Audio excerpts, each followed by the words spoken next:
예, 지금부터는 문재인 대통령의 경제 현장 행보에 대해 좀 살펴보겠습니다. 문 대통령 어제 이 삼성 디스플레이 아산 공장을 찾아서 이 직원들의 노고를 격려했습니다. 준비된 영상 짧게 보시겠습니다. 2005년도에 세계 최초 7세대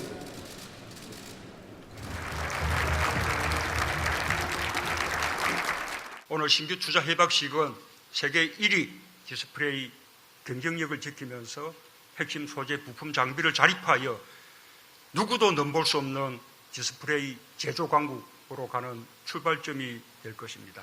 누구도 넘볼 수 없는 디스플레이 제조 강국을 만들자는 오늘 말씀은 저에게 정말 큰 힘이 되었습니다. 대통령님께서 항상 강조하시는 함께 나누고 같이 성장하자는 말씀이야말로 세계 최고를 향한 길이라는 걸 잊지 않겠습니다.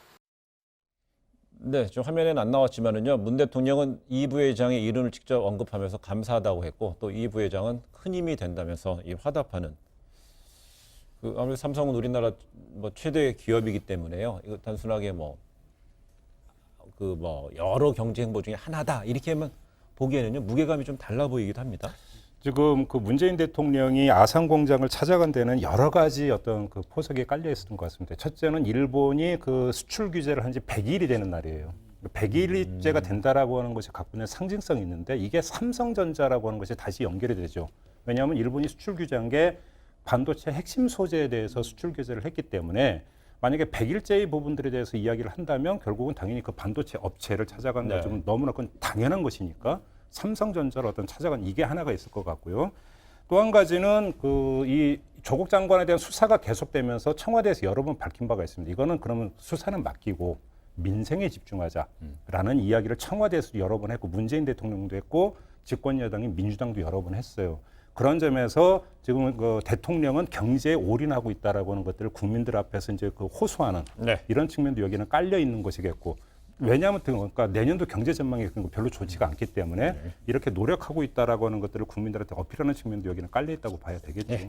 예, 저는 바람직한 행보라고 생각을 합니다.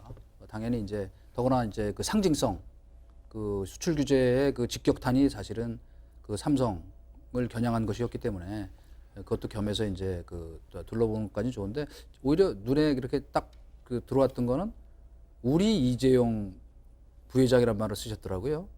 우리 딱 윤석열 총장 얘기할 때 우리 윤석열 총장 얘기했던 생각이 나서 신뢰가 참 두터우시구나 그런 생각이 드는데 제가 이제 약간 그 말씀을 드린 이유는 뭐냐면 기업이 자율적으로 뛸 수 있는 그 환경과 분위기를 만드는 것이 더 중요한데 현실적으로는 그렇지 않다는 불만이 재계에서 많이 나오고 있고 그다음에 그 상징적인 그 조치가 뭐냐면 지금 모든 이 외국 순방 행사나 특히 외빈이 왔을 때조차도 이 적폐라고 얘기하면서 지금 이 전경련 흔히 패싱이라고 하는 그 현상이 빚어지고 있거든요. 전경련 대표나 이런 분들을 사실은 재계의 제일 큰 집인데 물론 과거에 우리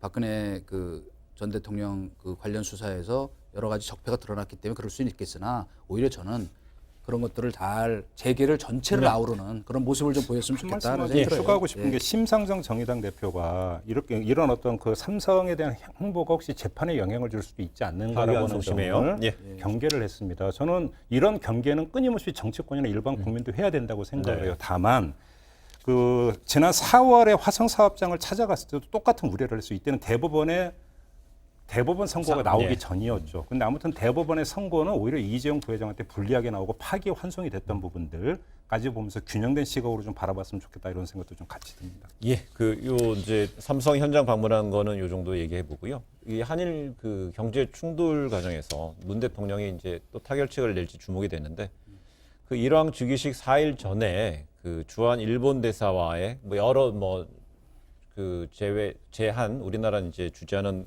외교 공관장들과 만나는데 이 자리에서 한일 경제 관련된 메시지가 어느 정도 나올지도 주목이 되는데 짧게 한번 분석해 보고요. 오늘 한마디 넘어가 보겠습니다. 예, 어쨌든 한일 간의 갈등은 주한 일본 대사 수준에서 관리될 수 있는 일이 아니고요.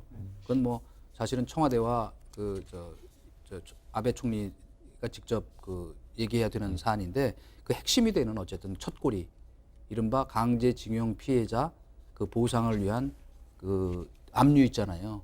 그 조치가 선행 조건이기 때문에 풀기가 참 어렵고 그래서 이번에 또 사실 직접 못 가시는 부분도 있어요. 그렇지 않으면 제가 보기엔 일사천리로도 풀릴 수 있으니까 뭔가 그 부분에 대해서 우리가 좀 더 고민하자 이렇게 얘기하고 제가 볼 싶어요. 때는 뭐 특별한 그 주한 일본 대사하고 이야기를 나눌 것 같지는 않은데 다만 하나는 있죠. 왜냐하면 이게 이제 80억의 주한 어떤 공관 대사들이 부르는 것 때문에 뭐 주한 일본 대사만 따로 하지는 않겠지만 다만 따로 한마디 할 수는 있죠. 4일 뒤에 일왕 즉위식이 있는데 축하한다.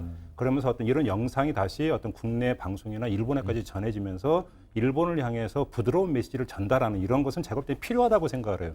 그리고 해야 된다고 생각을 하고. 하지만 문재인 대통령이 그러니까 주한 일본 대사를 통해서 뭐를 할 수 있는 그런 성질의 문제는 아니라는 이동관 전 수석의 분석을 뭐 저도 100% 동의를 하고. 네, 지난번에 있었던 일본의 오사카에서 있었던 주요국 20개국 회담에서 뭐 아베 총리와 문재인 대통령이 악수를 하면서 잠깐 악수만 하고 끝나는 것이 아니고 한마디 얘기를 좀 깊게 하면서 무게감 있는 얘기를 한다면 좋다는 얘기고요.